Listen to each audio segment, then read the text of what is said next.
We're going to another of one of Leitrim's famous sons, originally from Malaysia. Sham Hanifa is we're extremely proud of Sham and all he's achieved in a relatively short time, Sham. So you're really welcome, and thanks a million for joining us this afternoon. Can we start at the beginning? Like, where did the love of food begin? Yeah. Oh, thanks for having me. Yeah, well, I'm nearly 21 years in Leitrim now, so they call me Plastic Paddy now this stage, you know. So, yeah, I mean, my grandmothers and grandfather, they're all staying with us when we grown up. So, from a Thai, Chinese background, smell of food, the ingredient at the back of the house, and different type of cuisine, because I coming from a multicultural background. My grandmother's side is Chinese Thai, and my grandfather's always Thai, and my father will be Indian Malaysian. So can you imagine, in the morning I could be waking up, I could have a Thai breakfast, Indian lunch, and a Chinese dinner. So we've been built with a palate. We've been built with this palate every day. And if we don't have Indian food, my dad will come home with an Indian takeaway. You know, we don't shy off. We cook a lot, but we still try different things. And that's what I'm teaching my kids now. Take what we learn something and try everything. Even though if you don't like it, just say, I try it. You know, that's I mean, my hometown, at the back of the house, like, you know, Ola, you know, based on talking to you, you help me a lot. I cook based on memories. If I try to cook something, I want it to grow them. So that's what we have the Politana at the back of the restaurant, based on my childhood. We can go at the back of the house, guava, lime leaf, chili, lemongrass, everything, just grab and cook. So that's built, that's sitting there for the rest of my life. DNA. Yeah, absolutely. So then the journey started to Ireland. Take us on that journey, and how at Leitrim. Yeah. How did you come to settle in Leitrim? Yeah, you look, I was 19, 10, 20 years old. I got an opportunity to travel through Kieran Kelly in Landmark Hotel. They say, look, interview coming up. Somebody said to me, interview coming up to go to Ireland. What do you know about Ireland that time? Roy Keane, U2, Cranberries, few other things. But young chef like to travel. I've been given an opportunity by Kieran Kelly. Said to me, I said, look, 15 minutes. That's all. Take me 15 minutes interview with him. He's a young guy that want to travel. I say, I want to travel. I want to learn. And yeah, I mean, before I know it, in 3-4 weeks time, I'm on the plane on my own, arrive in Dublin airport with a taxi driver from Carrick. I know him. I still remind him every time, Michael Glancy. I was, Michael, you're the one, drive me down from Dublin to Carrick. And every town that we go to now, there's no N4 at that time. So every town, he will pass through every town. I'll be awake asking him, is this Carrick on Shannon? Is this Carrick on Shannon? So yeah, it's a long 3.5 journeys after 12.5 hours journey from Malaysia, but I'm in Carrick and I'm glad, and I'm still in Carrick.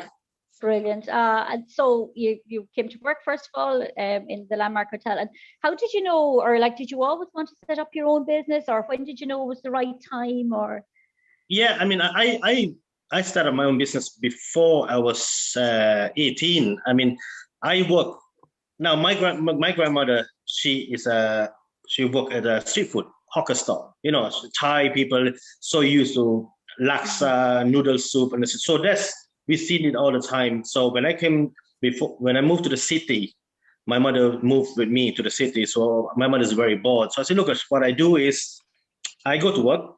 At 4 o'clock in the morning, I get up, I go and buy the ingredient. You cook. 7 o'clock in the morning, you sell until 12 o'clock. I come back on my break, I tidy up everything, bring it home, and I go back to work. So that's how we work. But, you know, I start from there, then it's always in me. It's always in me. So you know what? I'm a chef, but any chef always want to own their own business. From that, I learn based on experience that you always want to run your own business, you know? Brilliant, brilliant. So tell us about the cottage restaurant, which became, you know, it's award winning. You've won Connacht Chef of the Year. I mean, you know, you've gone to the very top. So tell us how the cottage started, and then I mean, it's a I don't know. I mean, things don't really go with plans sometimes, and sometimes things just happen. Just I just heading to the pub in the local village in 2007, the end of 2007. It used to be a Lebanese restaurant here. I just passing by and she said, oh, the restaurant is closed. And I just happened to say to my brother-in-law at that time, if there is a sign to say up for lease, please let me know. I'd like to check it out. The next day, it just happened to be the signs up for lease. And the other brother-in-law is a estate agent. And I said, would you mind just pick up the phone and have a chat? Before we know, in 4 weeks, we sign in the lease. And just happened. And SSIA money is coming handy that time as well, and you try to think, is it the right time or is it a bad time? And then look into it. It's like, you know what? I get a lot of advice from people saying, don't do it in the peak of recession, 2008. And you know what? I just take the gamble, and you know what? It's still here 13 years. We are 100 best restaurant since 2000, 100 best in Ireland since 2012. Best chef in Connacht. My brother is the best restaurant manager in Connacht. We in every food industry that my mission is all accolades we have. My mission when I open here is we might be a small restaurant here, but my thing about it is that I want people to know who we are. That's why I want to know. I want people to know what we do, who we are, by showing what we can do best, which is I do my food side and my brother will be looking after the service side. Yeah. Oh, I tell you, for our audience here today, if there's one thing you're going to do when we can, you have to get to the cottage in Jamestown, because oh my goodness, it's just I have Kieran Reynolds' lamb is at the top of my list. The way you cook it through, yes, it's amazing.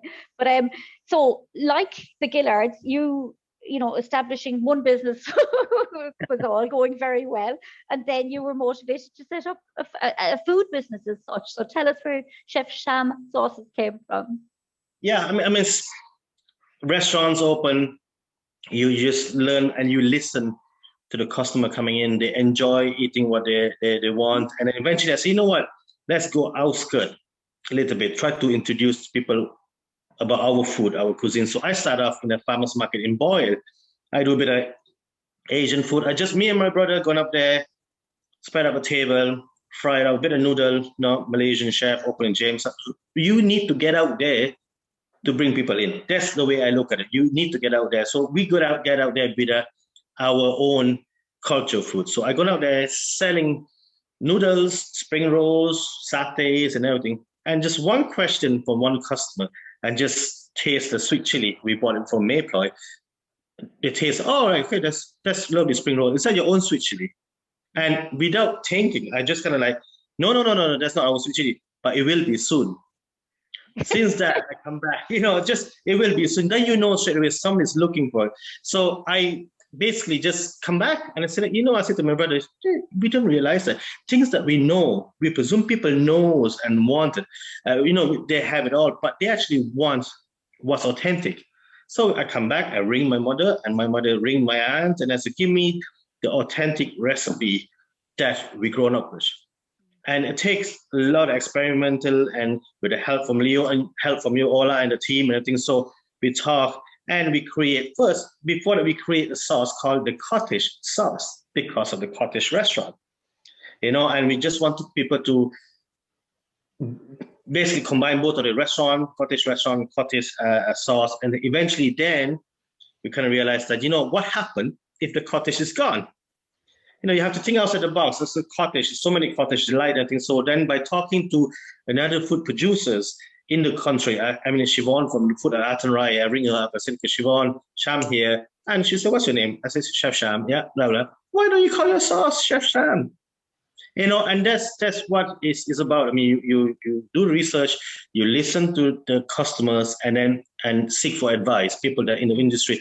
And people that in the industry, either restaurant industry, food industry, all over, we all the same. We all seek for advice, and we're happy to give advice. And that's the beauty of this country. We're sharing. We love to share. And that's where Chef Sham sauce is still going strong until today. Fabulous. And I'm sure everybody that got it in their packs are just, you have a treat in head if you haven't tried it. Some of you might recognize Sham and say, how have I met him? Where have I seen him before? Sham is now, we're really proud that he's one of TV3's anchor chefs on the 6 o'clock show. So how did that come about? Our superstar media. Yeah. Look, I mean, I do a lot of demos. I do a demo.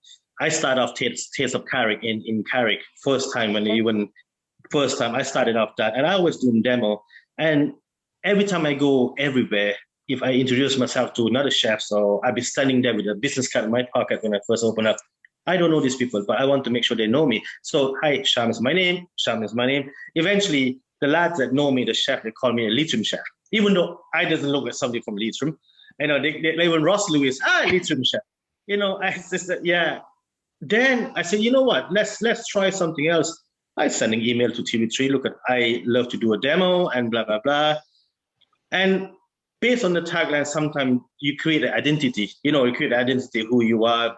You send a couple of videos or demos, and I go on trial in TV3, and they only give me 8 minutes, and I go well past the time, nearly 50 minutes, because as you can see, I'm nonstop talking.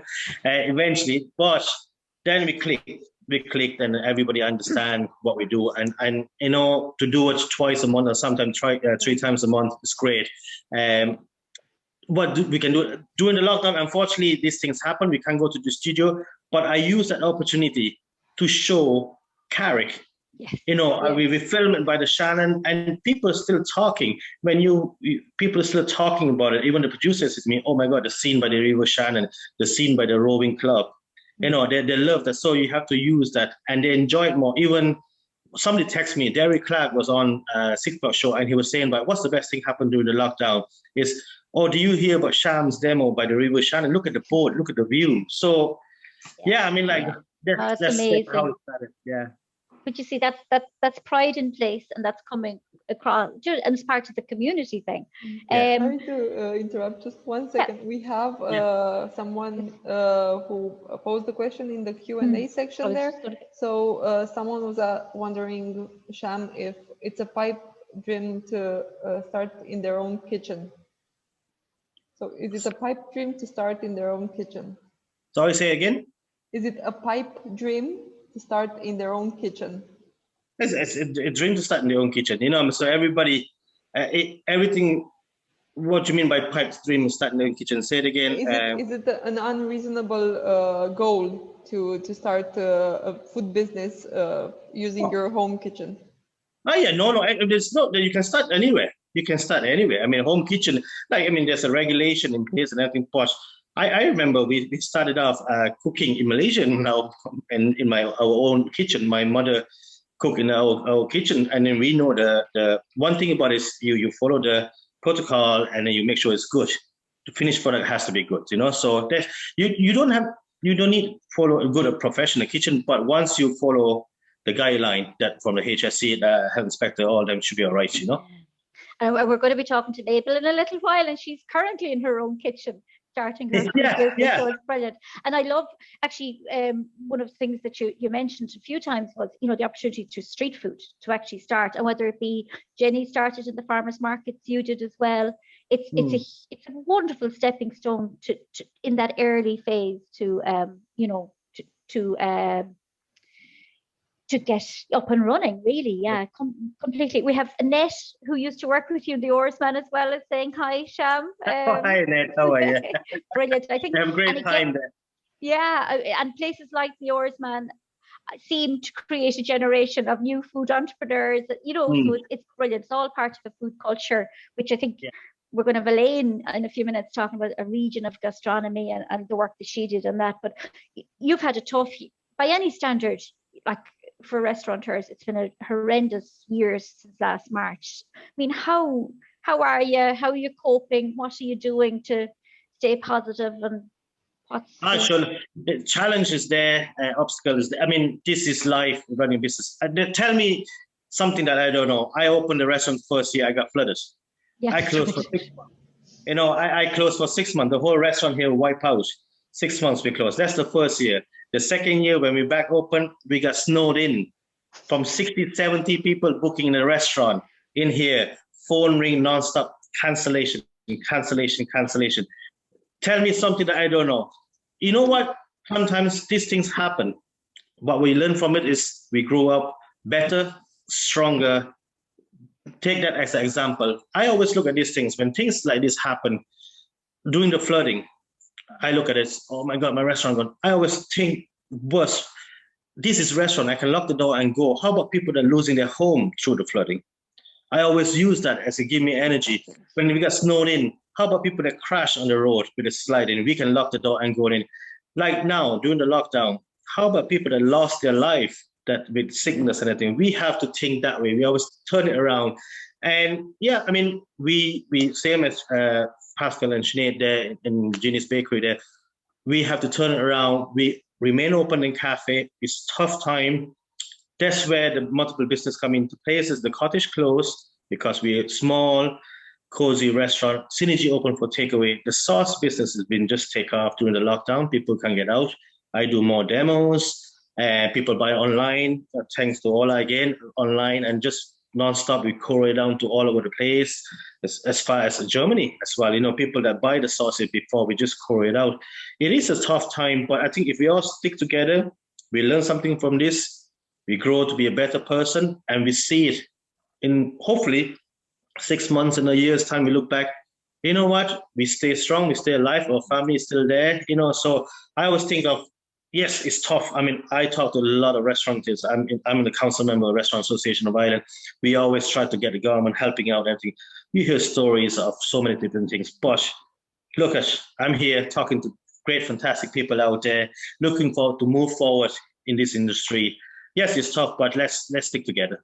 Oh, Sham, that is amazing. And I think that's such a message, because the attendees we have today are potential entrepreneurs. Many of them have lost their jobs in the catering sector. They're the educators that educate those people.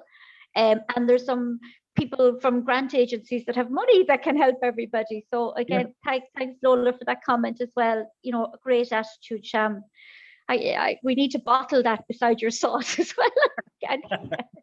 Oh, well done. Pleasure as always. And we cannot wait to get back to Jamestown and Synergy. I'm stuck in Galway, but yeah, we'll be back soon. We're looking forward to see you all. You know, great. I see, you know, just look at we stick together. Everybody is, I see all the lists that coming in. I see Bridge Toraz as well. She's always, exactly, yeah. You know, Bridge, I'll get my sauce, help me push the sauce in Sligo as well. And great ambassador for Eurotalk chef as well. You know, we learn from everybody here. Joe, Lord, thanks very much for the help as well. So and Bridge has been an amazing friend to many food producers and shows us how it's done. A lovely, another part of the community. So thanks so much.